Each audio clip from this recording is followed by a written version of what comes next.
masterclass on how to flounder your way through crochet.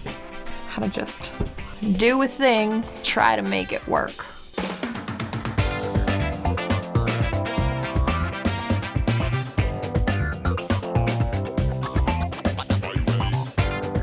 Hello folks, Grace here, and thank you for joining me today. The project we are working on today is a little kind of preemptive spooky season. So if you watched my spiderweb garland video last year, you will have seen that I already have a garland, except that I don't.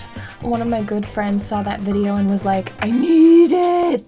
So she is currently the proud owner of my spiderweb garland, and she has it displayed in her home year-round, which makes me like so happy. But what that means for poor little Fox is that we need a new garland for her, and I've decided to do something a little different. So this is the same scratchy black yarn that I just can't get out of my life. This is a yarn I bought for like 30 cents at the Salvation Army, and I have used it for many things on this channel, including that spiderweb garland. I recently used it to stuff the feet of the cat plush. So this is going to be incorporated, and also this gray yarn, which you may recognize as the base grid for this ruffle pad. What I am making is a moon phase garland. So what I'm going to do is make kind of round discs that I'll then attach via a chain, and they're going to be different phases of the moon. So in the center we're going to have the full moon, and then we'll have waxing and waning moons on either side, going from full moon to half moon to crescent. I am very excited to be making this one because it's a project I've had kind of in the back of my mind for a while. So we are going to start with the gray yarn, and we're going to make the full moon, and then we're going to make 2 half full moons and 2 crescents. I'm just gonna make, essentially circles. I'm not exactly sure how large I'm gonna make them just yet, but we will see. I'm gonna feel that out and try to choose a size that feels right. So we'll start with the full moon because that's just gonna be easiest.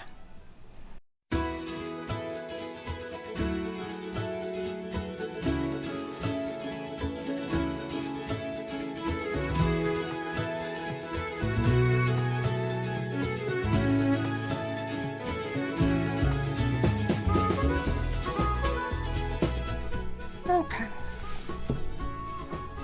1 down, 4 to go, and they're gonna get increasingly more complicated as we go. All right, so there's the full moon done. So now for these next 2, I'm gonna do half moons. All right, so now that I have both my yarns in a yarn bowl, what I'm going to do is start the same circle pattern, except that I'm going to work with both yarns at the same time. So I'll start with one color, do half the circle, so do 4 stitches, and then do the other half with the second color.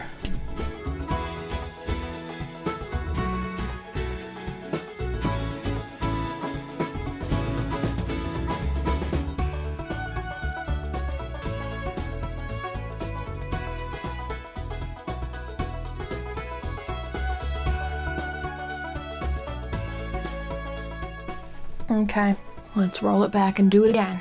And then we'll decide which one looks better facing which way.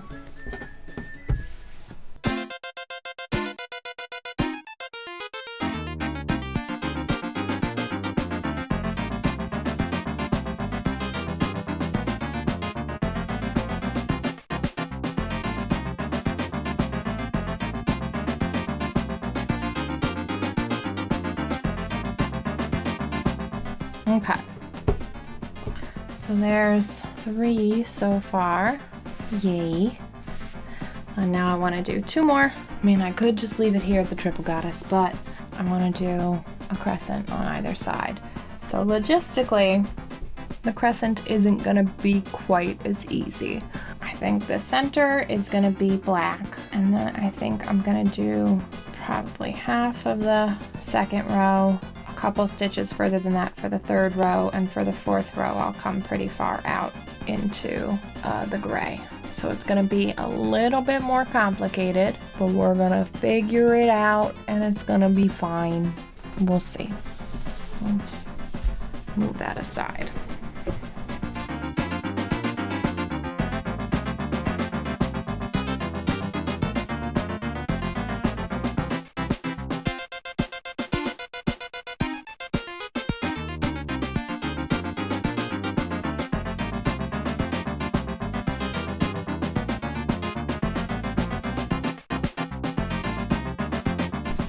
Okay.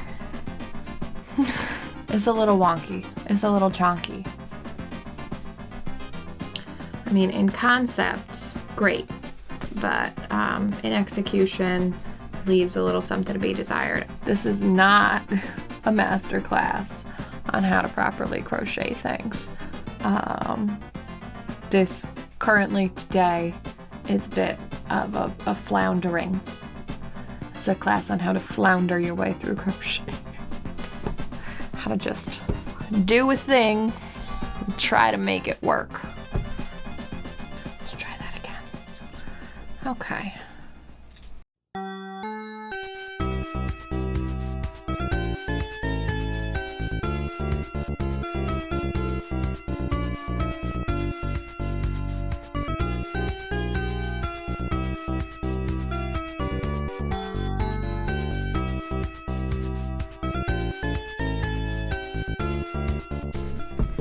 Okay, my problem children here. This is, I mean, honestly, as a whole, it's honestly not that bad. It's honestly not. I'm really getting down on myself, but it's really, honestly, not that bad. The only person it's for is me and a dog. I mean, you guys will see it, but let's be real. Is it worth going through and embroidering over all of this? No, not really. You know what I'm worse at than crochet is embroidery, sewing, anything with a needle. You've seen it. You know. Go back to any one of my videos where I pick up a needle. Go back to my dinosaur coin purse and tell me about how good I am at sewing. The answer is I'm not. So I think I'm just gonna do it. I'm just gonna put it together. Because honestly, is anybody going to be looking at, is anybody going to be holding this up to their face and being like, wow, what a weird crooked line this is, how uneven it is from the other end? No, nobody is. It's going to be here. This was a nice little exercise in just figuring something out, which is something I haven't done in a while. Sometimes it's good just to do an exercise in getting a thing done without, without worrying too much about it. So that's what I'm gonna do here. We're gonna do 13 stitches between each thing and then attach it to my shelf. It's gonna be great. Maybe actually I wanna do more than that. That does not seem like enough room between. No, way more than that. Never mind. We're gonna do 20 between each thing.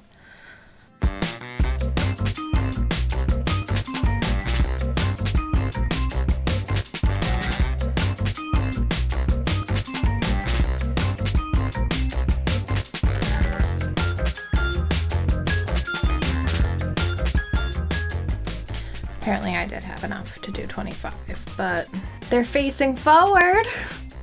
And let's just try it on the shelf real quick and see. Yeah, that looks like a pretty good length to me, so we're just gonna call it. I'm pretty happy with how it came out. I know I was getting a little down on myself for some of the little nitpicky things, but ultimately for essentially forcing myself to do this without a pattern, I think it came out really, really well.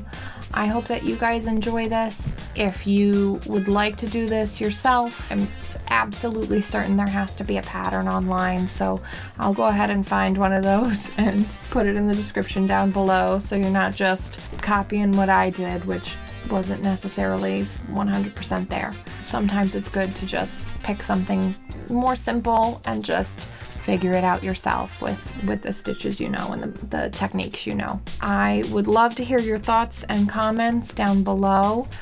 Feel free to give me a little thumbs up. Share this video with people who might be a little bullheaded themselves, and please subscribe.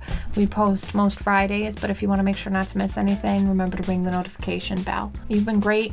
I've been Grace. Fox is a good dog. Remember to be excellent to each other. Thank you very much. Have a good day.